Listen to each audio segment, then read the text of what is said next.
దీనికి సంబంధించి రాజు గారు ఇంకో కాల్ తీసుకుందాం. మా నెంబర్ 1 న్యూస్ మీడియా సంస్థల అధినేత మంచాల సాయి సుధాకర్ నాయుడు గారు ఫోన్ లైన్ లో ఉన్నారు. సార్ నమస్తే. నమస్తే రవీంద్ర. సార్ ఎట్లా చూడాలి, దాదాపుగా 40,000 కోట్ల రూపాయలలో 7,358 కోట్ల రూపాయలను ప్రభుత్వం ఈ ఫైనాన్షియల్ డిపార్ట్మెంట్ కి ఒక క్లియరెన్స్ అనేది ఇచ్చింది. అవును.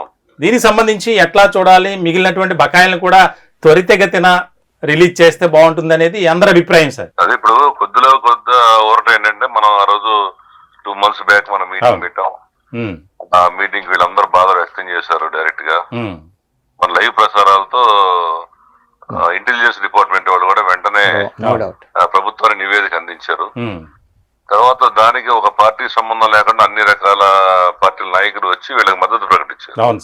ఎందుకంటే ఇవాళ మనం చూసుకున్న ప్రతి కుటుంబంలో కూడా ఎవరో ఒకళ్ళు రిటైర్డ్ ఎంప్లాయీస్ ఉన్నారు.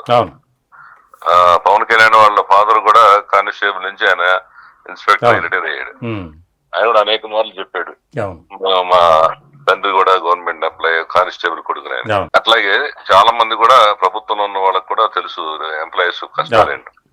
సో ఏదైనా మన నంబర్ 1 ఛానల్ మీరందరూ కూడా మన స్టాఫ్ ముఖ్యంగా రవీంద్ర మీరు ఈ సమస్యని వారానికి 2-3 సార్లు ఎవరు చెప్పరు ఇట్లా మీరు అంత శ్రద్ధగా చెప్పడం రవీంద్ర అండ్ మీ టీం అందరిని కూడా అభినందిస్తున్నాను. ఇవాళ మన ఛానల్ చేసిన పని వల్ల అనేక కుటుంబాలు సంతోషం వ్యక్తం చేస్తూ నాకు కాల్ చేస్తున్నారు, మెసేజ్లు పెడుతున్నారు. సార్ ఇదంతా మీ వల్లనే జరిగింది, మేము మీ రుణం ఎలా తెచ్చుకోవాలని. కానీ మనం సాధించాల్సింది ఇంకా ఉంది. జస్ట్ ఇది 20% వాళ్ళకి వచ్చినాయి. ఇంకా మిగతా వాటికి కూడా మన తరఫున మనం ఇంకా పోరాడదాం. ప్రభుత్వానికి కూడా థ్యాంక్స్ చెప్పాల్సిన పరిస్థితి. ఎందుకంటే ఇప్పుడు ఈ ప్రభుత్వ పద్ధతి మారాలి. అనేక ఈ పథకాలు పెట్టేసి పని చేసిన వాళ్ళేమో పక్కన కూర్చోబెట్టి పని పాట లేని వాళ్ళని తీసుకొచ్చి రకరకాల పథకాలు ఇచ్చేసి ఈ భారం అయిపోయింది. మరి వీళ్ళందరూ పని చేసిన వాళ్ళేమో వీళ్ళు ఏడుపులు మంచిది కాదు ప్రభుత్వానికి. మనం ఆ రోజు చెప్పా ఇప్పుడు చెబుతున్నాం. వీళ్ళందరూ తలుచుకుంటే 50 లక్షల ఓట్లు ఉన్నాయి. ఇప్పుడు 4.5 లక్షల మంది అంటే ప్రతి నెల రిటైర్ అయ్యే వాళ్ళు అంటారు. సుమారు 5 లక్షల మంది వీళ్ళు 5 లక్షలు ఇంటికి 10 ఓట్లు ఉంటాయి.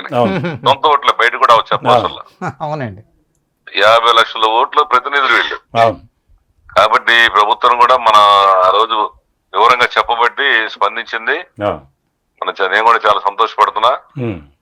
వాళ్ళందరూ కళ్ళలో ఆనందం మనం చూస్తున్నాం. మనం ముందు కూడా వీళ్ళకి ఫుల్ సపోర్ట్ ఉన్నాం. ఇట్లాగే మరి త్వరగా మిగతాయి కూడా అందరికి ఇష్టం బాగుంటుందని నా యొక్క సూచన. ఏదైనా మరొకసారి వాళ్ళందరూ కూడా ఎవరైతే కొంత ఊరట కలిగిందో మిగతా వాళ్ళు కూడా బాధపడుతున్నారుగా మాకు రాలేదని. ఇప్పుడు చాలా మంది ఆర్టిస్ట్ వాళ్ళు నాకు ఫోన్ చేస్తున్నారు, సార్ మాకు రాలేదని. వచ్చిన వాళ్ళు సంతోషపడుతున్నారు. నెల్లూరులో పెద్ద ఆయన ఫోన్ చేసాడు మొన్న. ఫోన్ చేసి సార్ అట్లా నేను మాట్లాడాను సార్, నా ఎన్ని వెళ్ళిపోయినాయి సార్, దాదాపుగా 80% నాకు వచ్చినట్టే అన్నాడు. సో ఏదైనా మనం సంతోషం వ్యక్తం చేస్తున్నాను. మన టీం అట్లాగే వీళ్ళకి ఏ ఇబ్బంది వచ్చినా రిటైర్డ్ ఎంప్లాయీస్ కోసం, అట్లాగే మన రాబోయే కాలంలో మన టీచర్స్ కూడా వచ్చారు యూనియన్ వాళ్ళు మన దగ్గరికి. అలాగే మన వీళ్ళు వచ్చారు స్టాఫ్ నర్సులు. ఇప్పుడు ఇంకా వాళ్ళందరూ కూడా ఈరోజు ప్రతిపక్షం అంటూ లేదు ప్రస్తుతం, అందరూ తెలిసిందే. వీళ్ళ సమస్యలు అనడానికి వీళ్ళు అసెంబ్లీకి పోరు ప్రతిపక్షం వాళ్ళు. ఈ ఉన్న వాళ్ళ కూటమేమో వీళ్ళు కూడా వీళ్ళ కుమ్ములాటలు, వీళ్ళ అవినీతి.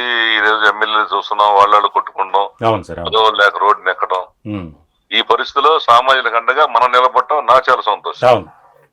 మిగతా మీడియాలన్నీ ఏదో పార్టీకి సపోర్ట్ ఉన్నాయి, ఏదో పార్టీ కనెక్ట్ అయి ఉన్నాయి. మనమే మాత్రమే సామాజిక అండగా ఉన్నాం. రాబోయే కాలం మనం ఇలాగే ఉన్నాం.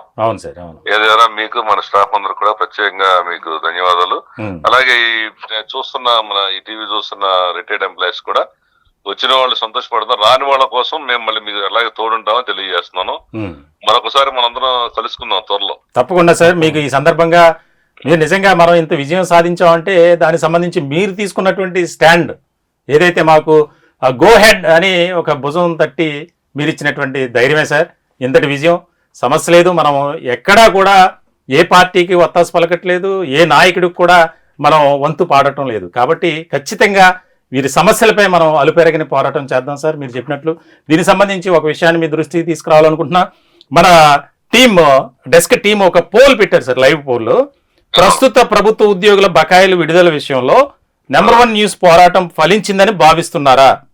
దాదాపుగా అవునని 84%, చెప్పలేమని కొంతమంది వారి అభిప్రాయం వ్యక్తం చేశారు. దాదాపు 84% మనకి అనుకూలంగా ఒక రకమైనటువంటి ఇచ్చిందంటే మనకి బూస్టింగ్, అది నైతిక విజయం సాధించినట్లే.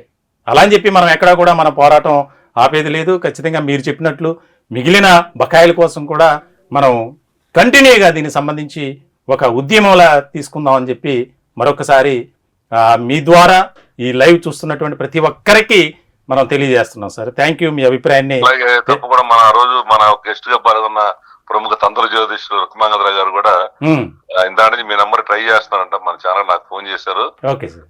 ఆయన కూడా ఆ రోజు మన వీళ్ళందరి కోసం మనం చేస్తున్నప్పుడు కొంత సహాయం చేశాడు ఆ రోజు. వారు కూడా అవును సార్, ఆయన కూడా అవకాశం కల్పించింది. చాలా సేపు మనం కాల్ చేస్తానంట, దొరకట్లేదంట. తప్పకుండా సార్. ఆయన కూడా వీళ్ళందరూ బాగున్నారని చాలా ఈ తంత్ర జ్యోతిష్కుడు కాబట్టి ఆయన కూడా ఏదో వీళ్ళందరికీ ఏదో చేసినట్టు నాకు తెలిసింది పూజా కార్యక్రమాలు. వీళ్ళందరూ బాగున్నారని పెద్దవాళ్ళందరూ వారికి కూడా కొంచెం అవకాశం కల్పించిన ఊరింటి వాళ్ళ నంబర్ కలపండి. అలాగే సార్. ఆయన కూడా ఇక్కడ చిత్తూరు జిల్లాలో ఉన్నారు, ఆయన కూడా మీతో మాట్లాడారు. Okay sir. ఓకే, తప్పకుండా. Okay, thank you sir. Thank you. నమస్తే.